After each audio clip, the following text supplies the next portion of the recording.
Okay, I have mosquito gear on, covered with gloves. Since we've just had quite a bit of rain, the water in the, in the area, the humidity, the moisture everywhere, the pools of water on all the overturned leaves and things make the mosquitoes very happy and active. So I am on a complete mosquito apparel. I got my mosquito thing going. I got gloves on, which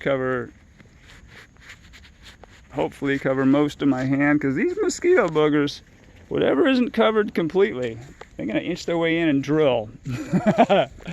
So let's take a look here. All right, we're walking. This is the north side of our property, close to where our property borders our neighbors. We are now heading east. We would be seeing some nice morning sun on a non-overcast cloudy day, but these overcast cloudy days are great for doing videos. You can hear some of the birds behind that jet noise.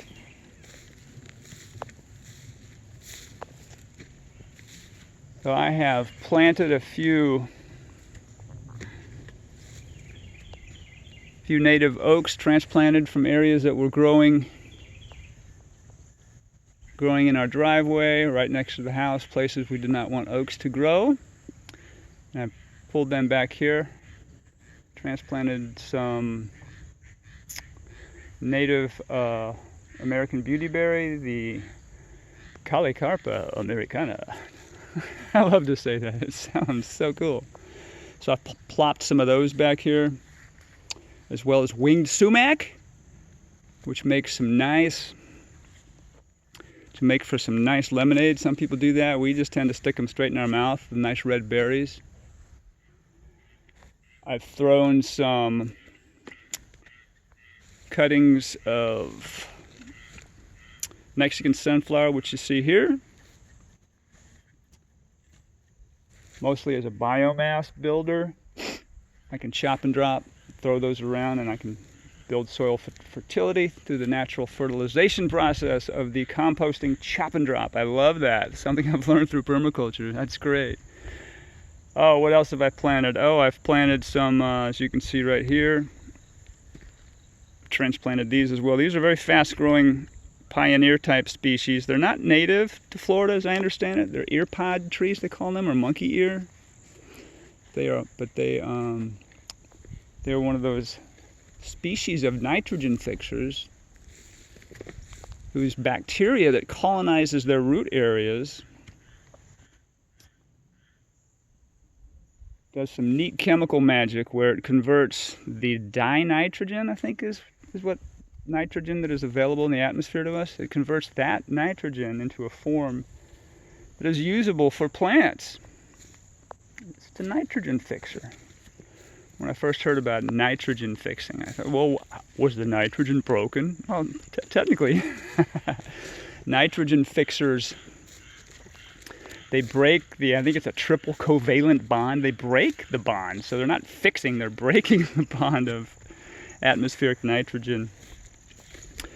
Interestingly enough, there was a company in Germany called, I think it was Haber-Bosch, and they developed a chemical process, a human-made chemical process that emulated the breaking down of that atmospheric nitrogen. And they were using that in World War I and World War II for explosives, create explosives for warfare. Interesting how that became, those chemicals and those abilities to produce that nitrogen, to convert nitrogen from the atmospheric type of dinitrogen to the usable type for plants. And that became available, of course, in mass quantities after World War II, and contributed to what they called the Green Revolution, which was bombarding our soils with unnaturally high levels of nitrogen. And of course, when you do that, you initially see very, very high growth. And we know what's happened since then. nitrate runoff into our rivers and lakes and oceans, dead zones, incredible algae blooms that end up due to the inordinate amount of blooms and eventually the decomposition and the use of oxygen in the decomposition process. The algae also produces a lot of toxins itself. When they are in such inordinate bloom numbers, oxygen is depleted. Oxygen is depleted, then other life forms, fish, crustaceans, etc., can't survive, they die. We have all kinds of toxins, mass stench, etc., etc. Yeah, happier note, this is a native vaccinium. A blueberry, or perhaps a serviceberry, dewberry, something in that blueberry family. And in June, we've been getting a whole lot of blueberries. And there's a few others on the property. I found 2 others. That one's been very productive there, and it doesn't get fertilized or watered. It's in its happy environment, and it produces.